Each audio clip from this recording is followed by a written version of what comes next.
Howdy, everybody. Welcome back. So, today we're talking about underminers. I did a YouTube video about this, but first of all, I thought I would go and find some little spot on the farm to just relax and hang out and chat, because pretty soon this entire area is going to be covered in snow, and that's a depressing thought, but it's a reality. So, yeah. But anyway, so I did a video about people who undermine your happiness, and I wanted to elaborate on it and talk about it in a more thought out, more eloquent kind of idea, because I thought it deserved that. So we're just gonna try and find a spot here somewhere. Actually, I think this might work. Okay. Okay, so underminers and people who undermine your happiness. So what inspired this was I did a very simple video on TikTok about Canada and how I think being gay in Canada is preferable currently to being gay in the United States of America. Because of several reasons. I know that there are several legal battles kind of getting waged in the US. Some of that might affect gay marriage. There are some very difficult things if you live in certain states currently in the US where you can't get marriage benefits, insurance, different things like that. And of course, there is the current and ongoing struggle between the transgender movement and the conservatives in the US. So I made this, that's kind of like the background. So I made this video about how I'm very grateful to be living in Canada, where I feel like people are pretty accepting. We've had gay marriage for almost 20 years now. And in general, I feel pretty safe here as a gay person, in my experience. And, I got a lot of beautiful comments, a lot of really nice things to say. People were really forthcoming with their own stories and saying yeah, that's so amazing. I had a lot of people from America saying, man, I wish I lived in Canada. I wish, our situation was a little bit different. But I was surprised at how many people commented on the video saying things like, Canada isn't that good. We have all these issues and we have these problems and this isn't good. And I feel like I'm under threat in Canada and my life is at risk. And it frustrates me because, first of all, no. Obviously I don't know the person's situation, but the specific comment I'm remembering, this person said that they lived in Ottawa and that they feared for their life being gay.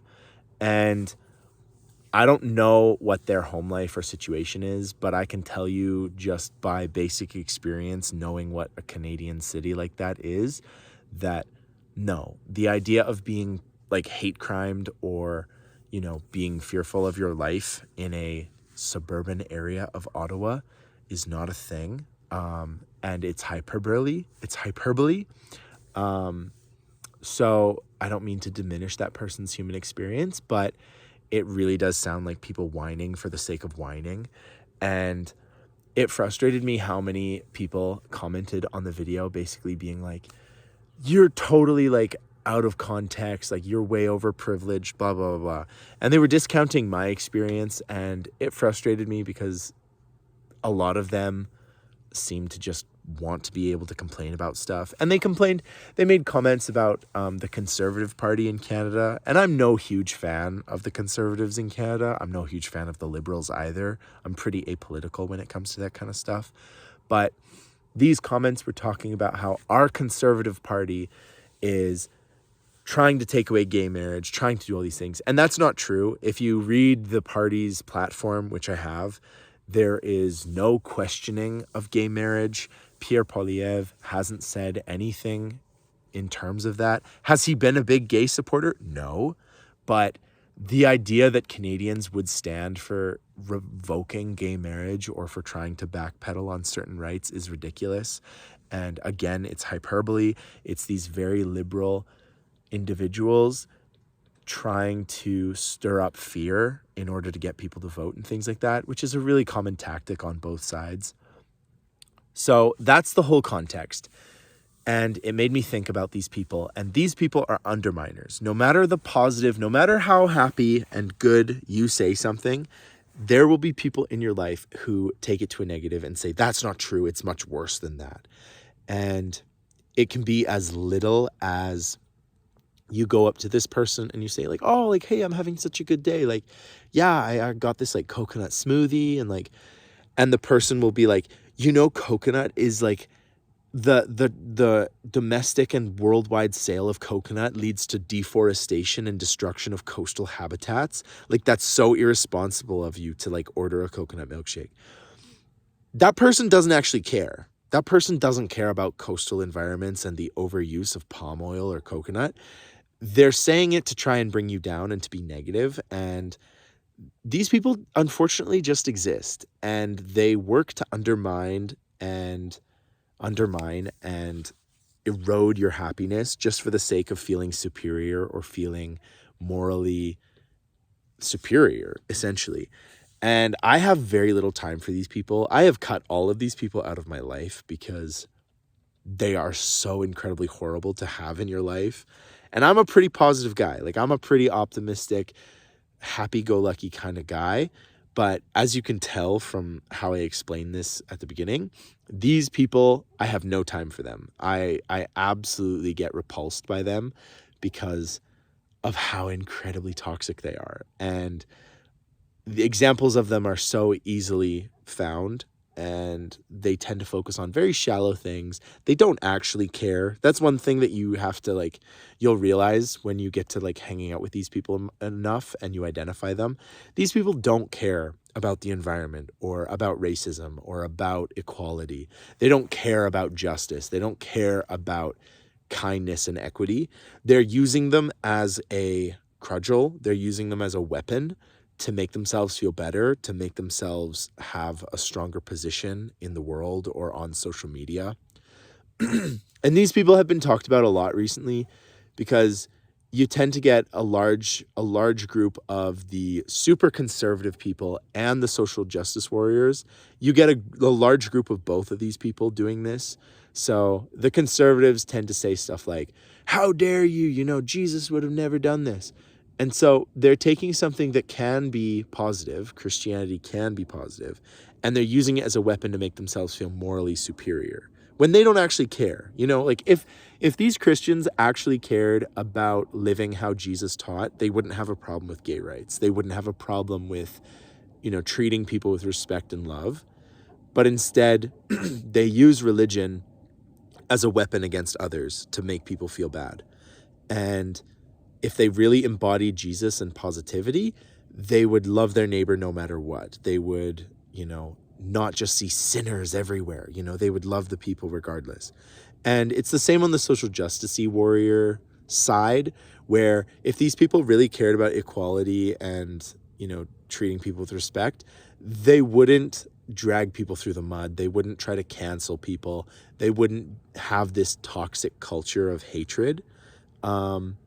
And so it's something that the right-wingers do, and it's something that the left-wingers do. They undermine people's happiness and authority just because they can, in order to get like some kind of weird power play. And I really dislike this.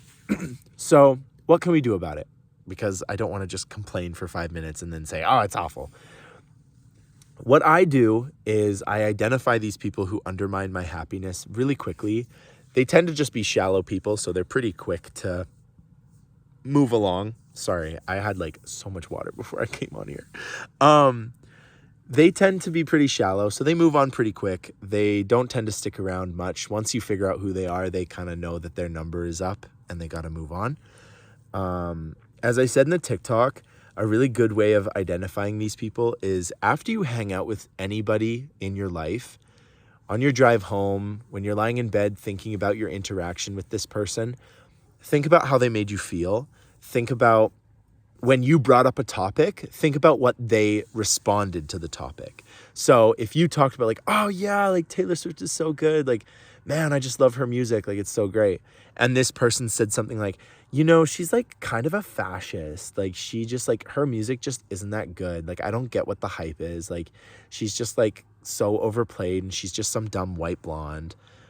If they said anything kind of like that about your favorite singer or about your favorite band or artist or celebrity or television show or whatever, that's undermining your happiness because you've expressed a love for something that's wholesome and fine and it's not hurting anybody. And they just have to give you their opinion and try and bring down whatever you're liking, you know? And that's a really good indication that that person is an underminer and they aren't worth having in your life. There are other indications and things like that, but I think it's pretty self-explanatory. Like I said, these people are very shallow. These people are not, they don't make you feel good. They might make you feel good in the moment. Like they might, you know, when you're like sharing a good piece of gossip or you're like doing something fun, you're going shopping or whatever, you might feel like okay in the moment, but all you have to do is bring up something that you love and just watch how much they disapprove and hate it. And that will tell you all you need to know because, yeah, these people are frustrating and I really have lost a tolerance for them, which is unfortunate because, like, I do try and give everybody the benefit of the doubt, and every person has been through difficulty and strife in their life, which has created who they are. But life is just too short to encourage these kinds of people in your life. And yeah, it's like I want to hold love for these people, but from a distance, maybe not from like a close quarters. And I've had like distant family members who are kind of like this too, who fixate on a subject or a topic and just rip it apart and are super negative. And, you know, like your conversations with people should be positive and uplifting. You know, like this world, like look at this, like the sun is setting. It's absolutely gorgeous. It's a beautiful, beautiful day. There isn't like a cloud in the sky. Like it's a beautiful time. And I'm wasting it talking about these people who are no good for us, which is a real shame. So if you're having interactions with people that are just in general all about bringing down, all about gossip, all about backstabbing and, you know, negative conversation, you really want to evaluate what you're doing because, like, we've all been there. Like, I have been an underminer before, and I hate that. I hate that I have been an underminer and I've made people feel bad about stuff that they've loved. And I try really hard now to not do that. A good example of this that I can remember recently is I was talking to this girl at a restaurant. Like, she just kind of came up to me and was just chatting with me. And she's like, oh my gosh, I really like your bracelet. I was like, oh, thank you, like, so much. And she's like, it reminds me of, I don't know what they're called, but they're like the dice that are used in like Dungeons and Dragons. They're like the multi-sided dice. She's like, yeah, the beads look like these multi-sided dice that I use in Dungeons and Dragons. And like, I haven't played Dungeons and Dragons before. I kind of know about it because I've been around enough people who know about it. And so like she was clearly like super into it. And I was like, oh, that's so cool. Like, do you like play regularly with your friends? And she's like, yeah. And she like kind of lit up and like started talking about like her Dungeons and Dragons and like her favorite like characters. And I think there's a type of like race in it that's like kind of like a goblin-y thing. She was like telling me all about it and she was like so excited. And I was thinking while she was talking to me, like I was listening to her, but I was also thinking like, man, she's like so passionate about this and she like absolutely loves Dungeons and Dragons and like this is how her and her friends connect. And she like, you know, she has like artwork for it and like she was just like gushing about it. And I was thinking like when I walked away from that and I was like super interested. I was asking questions. I was like, what do you love about it the most? And like, how often do you play? And like, you know, I was genuinely curious. And so I left that interaction and I was like, oh, thank you so much for like talking with me. And like, oh my gosh, like I have to get going now or like whatever, like the conversation ended naturally. And I remember walking away from the conversation thinking like, man, like I could have like totally like crushed her whole world that night by just being like, oh, like Dungeons and Dragons is just so dumb. Or like I could have said something so insensitive and so mean, but I just decided to have a nice conversation with somebody. It took no effort. In fact, it made me feel better. It gave me some energy. And so it is so easy to lift people up, and it is so cruel and horrible to push them down. and to undermine their happiness, to literally erode. Undermining comes from a term when in warfare, when you tunnel under an enemy and you're undermining their defenses or their attack or whatever. And so like it's literally like undermining has this whole history of like death and war and all of this stuff, right? And so when you undermine someone, it's like a form of attack. Like it's a form of like of winning a battle, you know? And just like that conversation with that girl about Dungeons and Dragons, I could have like totally ruined her night and just been like, it's such a stupid thing, only nerds play it or something. Like I don't believe that, but I could have said something mean and rude like that. Instead, I had a great conversation. She left it having a great time. I got to learn a whole bunch about Dungeons and Dragons and like what it means to her and all of this stuff. And that's really special. So at the end of the day, guys, that's what we're doing. Build people up. Don't rip them down. And yeah, that's all I'm going to say on this. So guys, I hope you have a lovely day. Let me know what you think in the comments, and I will talk to you guys tomorrow.